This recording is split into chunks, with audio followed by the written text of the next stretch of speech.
Assalamu alaikum туғандар. Biz мына Шамалы сайдан өткөндөн кийин түнкү саат 12-лерде 8 декабрь күнү ушундай кеч мына машина менен мал сүзүп алдык.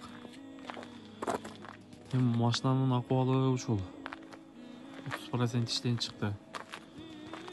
Эми темир табылат, өзүм тирик калдым деп сүйүнгөн менен туғандар ушул нерсени алганы дагы 1 жыл өмүрүбүз кетти эле да. 1 жыл өмүр кетип, 1 жыл ата энеден нары болуп, бала чаканы ташап, 75-ке чыккан карыган чалга кызмат кылбай, ошо орустун кызматын кылып, ушу үйдөгүлөр сүйүнтөйүн деп ушу машинаны алып келдик. Бизге ham жетпедик. Мына бул мал арам өлүп калбасын деп сойдук. Анан кийин эт айнып калбасын деп ичин жарып, ичегелерин ham чыгарып койдук. Мына хозяйыны келбеди.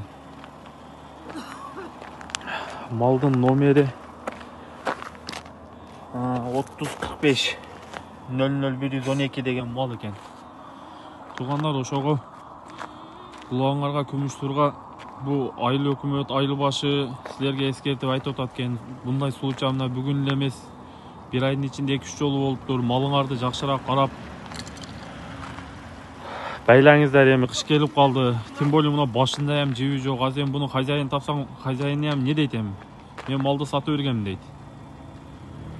Эртең эми ушу видеону ушу хозяин көрүп аткан болсо, мен малын төлөп берейин, ол менин машинамды төлөп берсин эми. Эми жакшы эмес да тугандар, бу 1 жыл менет кетти эле. 1 жыл өмүр кетти эле, кайдан убакыт. Кайдыгер карабай бири-бирибизге күйбөйгем тугандар. Бу малды негасыям может битта малы бардыр эле.